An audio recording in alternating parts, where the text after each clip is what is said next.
안녕하세요. 수필을 읽어주는 자매직 주행자 마주사입니다. 아버지의 비상금, 유천 안종만.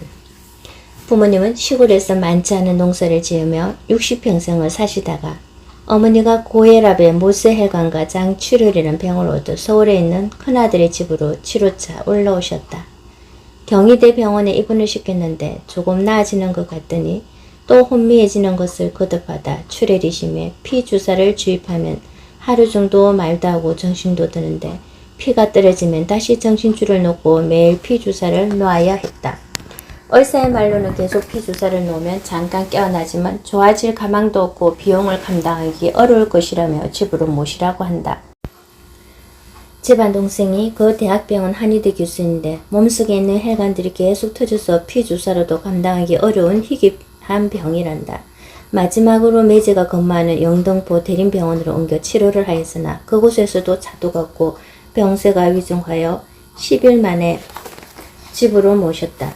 1978년 그 시즌은 병원에 장례식장이라는 것이 없고 영안실만 있을 때였고 지금과 같이 상복을 준비하는 장례 전문 업체도 없을 때였다. 어머니가 아무래도 며칠 못 사실 것 같다 상복을 사기 위해 삼형제가 신세계 백화점에 가서 검은 양복을 사가지고 오니 운명하셔서 상주는 아무도 임종을 지켜보지 못하고 며느리도 부엌에 일하느라 잠깐 비운 사이 돌아가셨다. 가족들의 애타는 기대에도 겨우 한갑을 넘기고 진갑을 며칠 앞두고 퇴원한 지 12여일 만에 운명하셨는데 임종할 자식이 따로 있다더니 이럴 수가 있을까 너무나 황당하다. 시골 아버지도 올라오셔서 장례 절차를 받고 성남공원묘원에 아버지까지 모실 쌍불묘지를 구입하여 장례를 치렀다.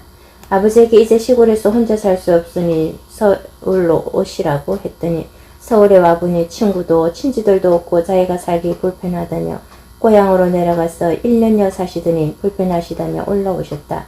여기서 좀 살아보고 살만하면 살고 안 그러면 내려가시겠다고 해서 그러시라 했다.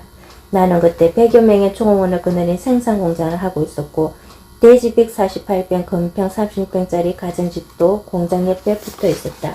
아버지는 처음에는 마당 청소를 하고 집에 계시더니 언제부터인가 공장에서 나오는 빈 박스 등을 모아서 폐기물 수집장에 팔았던 모양이다. 푼돈에 재미를 붙이고 이제 리아카를 가지고 온 동네 폐기물을 주워서 부업을 하는데 동네 사람들이 안 사장 아버지가 쓰레기 줍고 다닌다고 입질에 올라 용돈 드리는데 뭐가 아쉬워서 동네 쓰레기까지 수집해 파시냐고 하니 내가 집에 가만히 앉아있으니 몸이 쑤셔 운동도 되고 수입도 있으니 일거양득 아니냐고 하신다. 그때가 1979년도이니 폐분 수집의 원조는 우리 아버지 아닐까 생각된다.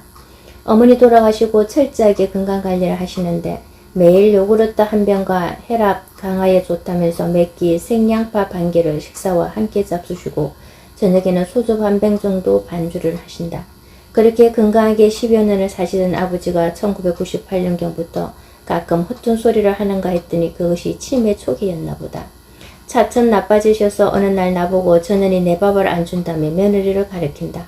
깜짝 놀라 병원을 갔더니 치매가 상당히 발전했다며 약을 주는데 먹어도 소용없어 지년이 왜 나만 밥을 안 준다고 하니 며느리가 조금씩 자주 들여서 음식을 잡수시니 병까지 지르기 시작한다.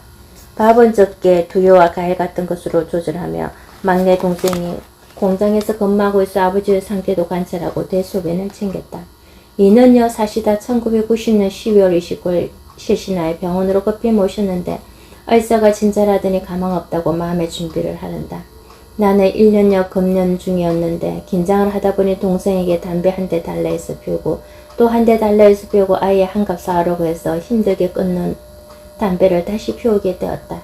한시경 의사로부터 운명하셨다는 선고를 받고 망자를 보니 1990년 당시 74세까지 사셨으면 장수한 편이라 그런지 영면하신 모습도 편안해 보인다. 나중에 알아보니 1990년도 평균 연령이 71세라니 3년 정도 더 잘 살고 돌아가셨다. 하필이면 12월 30일 별사이에 부고들을 하였더니 사업하는 사람 중에 미시를 믿는 사람들은 연만이라 문상을 못 오고 봉투만 전달하는 사례가 많았다.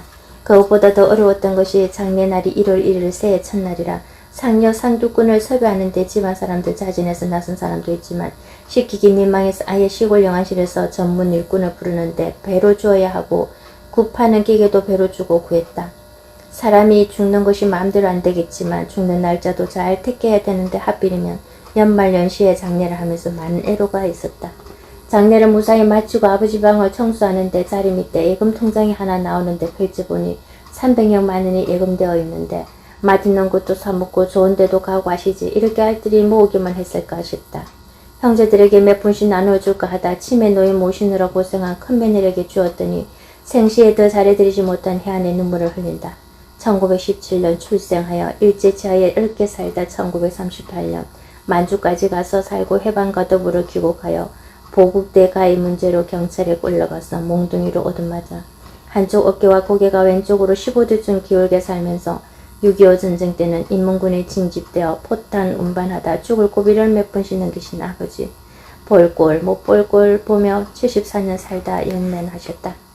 법 없이도 산다는 아버지. 하도 착한 분이라 좋은 곳으로 가시는가 꿈에도 안 나타나셨다.